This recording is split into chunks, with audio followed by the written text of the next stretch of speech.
Halo, nama gue Yosa dari View Permata Hijau. Ini mari kita berdoa. Tuhan Yesus, terima kasih atas berkat kasih karunia-Mu. Karena Kau izinkan kami boleh bertukar pikiran, sharing bareng mengenai ada beberapa tema yang akan dibawakan hari ini. Kiranya lindungi sertai agar kami bisa menyerap, mendengarkan firman-Mu dan melakukannya sesuai dengan apa yang Kau ingin dan kehendaki. Terima kasih banyak Tuhan Yesus. Dalam nama Tuhan Yesus kami bisa berdoa dan mengucap syukur. Haleluya, amin. God's permissive providence atau perlindungan Tuhan yang diberikan kepada kita. Jadi untuk kali ini sebuah tema yang mendalam dan relevan mengenai pemeliharaan Tuhan yang permisif. Tema ini mengajak kita belajar percaya bahwa Tuhan secara aktif membimbing, menopang, dan mengarahkan segala sesuatu, bahkan ketika tangannya tampak tersembunyi dan diam di dalam hidup kita. Istilah permisif mengacu pada mengizinkan atau membiarkan. Pemeliharaan Tuhan di sisi lain berbicara tentang pemeliharaan dan bimbingan Allah yang berdaulat atas seluruh ciptaannya. Jadi secara keseluruhan, pemeliharaan Allah yang permisif menggambarkan kedaulatannya, keilahiannya atas berbagai macam peristiwa yang terjadi dalam hidup kita, termasuk mungkin adanya pencobaan, kejahatan, hal-hal yang tidak menyenangkan yang terjadi dalam hidup kita, tanpa Ia sendiri menjadi penyebab langsung dari hal-hal tersebut. Jadi maksudnya adalah Tuhan itu mengizinkan berbagai macam hal terjadi, tapi bukan berarti Tuhan tidak melindungi atau memberkati kita, tapi Tuhan memang mengizinkan terjadi agar kita bisa belajar dari hal tersebut gitu. Ini adalah ungkapan yang mendalam dari hikmat, kuasa dan kasih-Nya yang bekerja melampaui apa yang kita dapat lihat secara langsung. Lalu aku pengen bertanya ke teman-teman, apakah teman-teman pernah merasa kecewa ataupun sedih? Lalu apa yang mau teman-teman lakukan ketika teman-teman merasa kecewa maupun sedih? Pastinya teman-teman ingin menghibur diri atau melakukan suatu hal kegiatan positif yang bisa merecharge energi teman-teman agar bisa menjadi lebih baik daripada sebelumnya. Yang kita harus yakini, Tuhan itu tidak pernah meninggalkan kita sendirian. Tuhan itu selalu melindungi, menyertai, dan memberkati kita dalam segala situasi dan kondisi apapun. Namun bukan berarti kita menganggap kalau diri kita tuh baik, maksudnya akan merasakan kehidupan yang terus smooth aja, baik-baik aja, merasa baik terus, merasa nggak ada masalah. Bukan berarti seperti itu gitu. Terkadang ada beberapa kesulitan atau pencobaan yang Tuhan izinkan, yang tadi sebelumnya pernah aku katakan, terjadi bukan untuk menyakiti kita atau membuat kita terpuruk, melainkan membantu kita untuk bertumbuh melalui kejatuhan atau apapun yang mungkin kita merasa jadi nggak baik nih karena hal ini, untuk kita belajar tentang bagaimana kita belajar untuk bisa menjadi diri yang lebih tangguh, terus iman kita semakin dikuatkan, atau kehadiran Tuhan itu sendiri yang selalu menopang kita dan sebenarnya ada di sisi kita di segala situasi dan kondisi apapun. Kita sebagai orang percaya yang telah diselamatkan harus percaya apapun yang terjadi dalam hidup kita dan apa yang kita alami itu tetap yang terbaik yang Tuhan berikan kepada kita sebagai anak-anaknya. Dan yakinlah dengan segenap hati, jiwa dan pikiran kita bahwa apa yang Tuhan rancangkan dan Tuhan rencanakan dalam hidup kita itu pasti yang terbaik, itu pasti akan mendatangkan kebaikan dan damai sejahtera. Seperti yang tertulis ya dalam kitab perikop Yeremia pasal 29 ayat 11, sebab aku ini mengetahui rancangan-rancangan yang ada padaku mengenai kamu, demikianlah firman Tuhan, yaitu rancangan damai sejahtera dan bukan rancangan kecelakaan, untuk memberikan kepadamu hari depan yang penuh harapan. Oke. Oh ya, di sini aku akan membahas lebih dalam mengenai perempuan yang ada di Sunem. Nah, ini aku akan jelaskan poin-poin pentingnya. Jadi, kalau kita lihat di ayat 11-16, Elisa menawarkan perempuan Sunem yang mengalami mandul itu sebuah janji dari Allah, bahwa ia akan memiliki seorang anak, dan respon dari perempuan tersebut dirasai dengan keraguan, kecemasan, dan rasa takut. berharap bahwa Elisa tuh tidak memberi harapan yang terlalu jauh. Sebagai manusiawi dia juga sudah berusaha untuk coba nih kayak pengen punya anak gitu ya, berusaha tapi nggak kunjung datang. Jadi yaudah dia sudah melupakan itu dan kayak yaudah dia sudah berdamai dan ya sudah dengan kehidupannya dia sudah menjalaninya seperti adanya. Nah di sini kita mau belajar seringkali kesulitan kita tuh maksudnya kita udah nggak punya harapan, sering mengalami kesulitan, jadi dengan doa-doa yang mungkin tidak terjawab, rasa takut dan kekecewaan itu membuat kita jadi harapan kita tuh nggak kuat. Jadi karena kita rasa kecewa, takut, jadi kita udah nggak berpengharapan kepada Allah. Itu yang pertama. Jadi itu berkat di awal kita dan keraguan yang mungkin kita sering alami juga seperti perempuan Sunam. Itu poin pertama. Lalu poin yang kedua adalah pengenapan yang diberikan Tuhan di waktunya yang terbaik, yang mungkin kita nggak duga-duga gitu.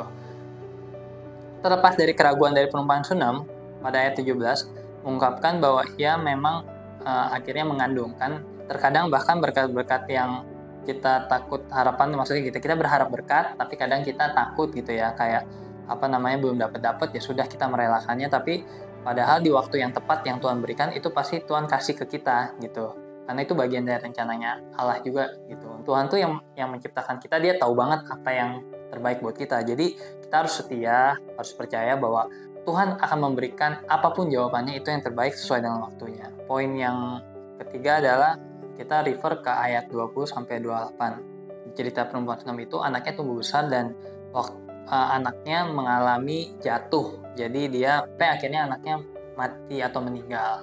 Nah perempuan Sunam mungkin merasakan kayak, wah gue udah diberkati nih, udah dapat anak, punya anak, cukup merasa bahagia gitu. Tapi kenapa kok tiba-tiba anaknya meninggal, mati, diambil lagi gitu. Di sini mau belajar juga, mungkin kita pernah merasakan seperti yang perempuan Sunam merasakan. Jadi kita udah senang banget mendapatkan apa yang kita ingini dengan Tuhan menjawab doa kita, dia kasih, tapi waktu diambil kayak, kok ini nggak bertahan lama ya, kenapa jadinya begini ya Tuhan, kenapa kok udah dapat baik kok jadi nggak baik lagi, dengan berbagai macam tekanan, alasan gitu, seperti yang mungkin perempuan Sunam rasakan tadi, yang anaknya udah dapat punya anak terus tiba-tiba anaknya meninggal karena suatu kejadian gitu. Nah di inti yang kita bisa lihat adalah kalau perempuan Sunam itu walaupun dia mengalami rasa patah hati atau rasa kecewa gitu dengan apapun yang dia alami, tapi dia punya pengharapan untuk bisa berharap kalau sesuatu yang baik terjadi dalam hidupnya, entah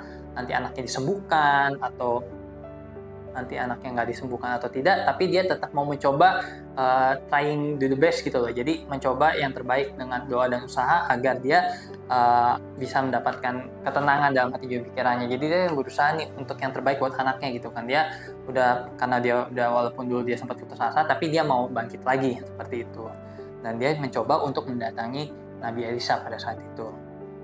Lalu poin yang keempat adalah pemulihan iman yang teguh. Itu detailnya nanti dilihat dari ayat 35-37. Nah, setelah perempuan Sunam itu memohon kepada Nabi Elisa untuk dibantu untuk anaknya disembuhkan gitu. Nah, Nabi Elisa mau membantu anak perempuan Sunam tadi yang sudah mati gitu. Jadi dia mencoba untuk berdoa kepada Tuhan gitu, kepada Allah, berusaha untuk anak itu bisa kembali pulih dan bisa hidup kembali. Akhirnya Allah itu mendengarkan doa dari Nabi Elisa. Jadi akhirnya anak itu disembuhkan. Nah, apa poin keempat ini yang bisa kita ambil? Bahwa bagi Allah tuh nggak ada yang mustahil. Kadang kita merasa putus asa yang tadi sebelumnya, terus merasa kayaknya nggak mungkin deh, tapi Tuhan tuh mendengarkan, dan Tuhan tuh bisa membuat segala sesuatunya yang nggak mungkin menjadi mungkin gitu. Tapi dengan catatannya kita harus punya kekuatan iman yang teguh, percaya, berdoa terus gitu ya. Walaupun kadang kita capek. Pasal 19 ayat 21, banyak rancangan dalam hati manusia, tetapi rencana Tuhan yang terlaksana. Jadi percaya kalau misalnya kadang kalau menurut kita itu nggak baik, belum tentu itu nggak baik menurut Tuhan, karena itu yang nyiptain kita. Jadi kita harus percaya rancangan Tuhan itu yang terbaik. Aku mau sedikit recap. Nah, yang pertama adalah Tuhan mengizinkan kesulitan itu bukan untuk menghancurkan kita, melainkan untuk membangun kita. Nah, kalau nge-refer ke tadi cerita perempuan Sunem, seandainya anak itu tidak meninggal dan dipulihkan tanpa tidak ada proses meninggal, mungkin perempuan Sunem itu tidak akan melihat kemuliaan Tuhan yang begitu jelas. Kedua, ketika kita merasa doa kita nggak dijawab, pergumulan kita masih terus ada, gitu ya, dan masalah-masalah berbagai macam masalah lainnya yang membuat kita terpressure, bukan berarti Tuhan tuh diam aja, Tuhan tidak hadir. Di tengah kesulitan yang kita alami, berbagai macam tantangan, pressure, masalah yang ada dalam hidup kita, Tuhan itu tetap bekerja gitu. Jadi Tuhan tuh tetap melihat kita gitu. Jadi apa ya, Tuhan melihat kegigihan kita dalam berdoa, terus iman kita teguh atau enggak.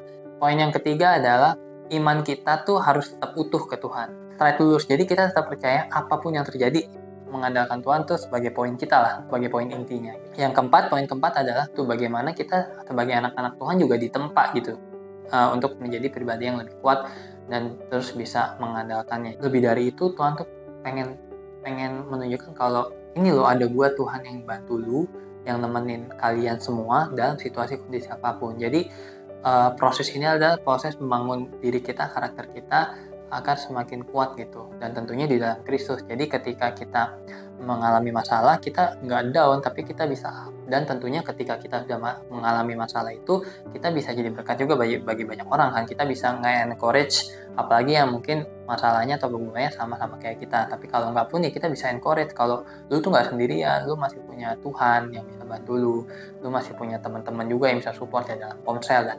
persekutuan-persekutuan yang lain. Masuk ke dalam conclusion ya. Yang pertama, apa sih yang kita pelajari dari Tuhan tentang cerita ini?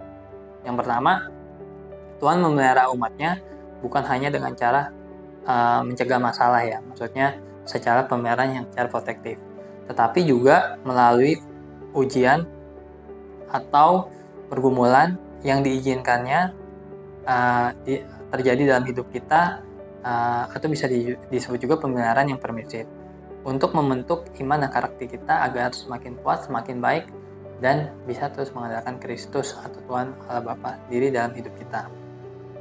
Yang kedua, Tuhan mampu memulihkan bahkan hal-hal yang tampaknya sudah nggak ada harapan nih. Jadi memulihkan tiap apa yang kita ingini, pergumulan yang kita alami yang mungkin udah nggak ada harapannya lagi, udah nggak ada solusinya lagi, tapi Tuhan tuh pasti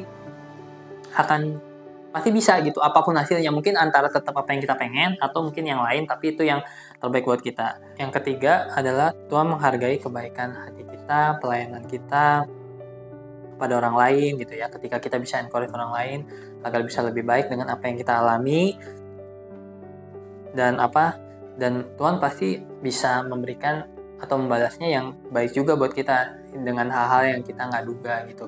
Contoh apa yang kita bisa ambil dari perempuan Sunem itu, cerita perempuan itu? Yang pertama, menjadikan Tuhan sebagai sumber pertolongan utama. Lalu yang kedua adalah memiliki iman yang teguh walaupun kita dalam situasi yang buruk gitu. Yang ketiga, kita tetap bisa melayani dengan tulus tanpa adanya imbalannya. Jadi kisah dari perempuan Sunem yang kita bahas tadi mengajarkan bahwa pemeliharaan Tuhan tidak selalu kita hidup yang baik-baik saja tanpa adanya masalah. Kadang Tuhan mengizinkan kita untuk mengalami kesulitan tersebut, pergumulan tersebut, ataupun penderitaan, supaya kita bisa semakin mengenalnya. Jadi tadi aku bilang sebagai sumber kehidupan, pertolongan, dan pemulihan yang sejati. Sikap iman dan keteguhan hati perempuan Sunem itu bisa menjadi teladan bahwa di tengah badai kita tetap bisa berdiri teguh dan melihat kuasa Tuhan yang bekerja dalam hidup kita dalam segala kondisi. Ya, terima kasih teman-teman. Itu sharing dari aku. Semoga bisa memberkati teman-teman dan bisa jadi berkat bagi banyak orang. Terima kasih.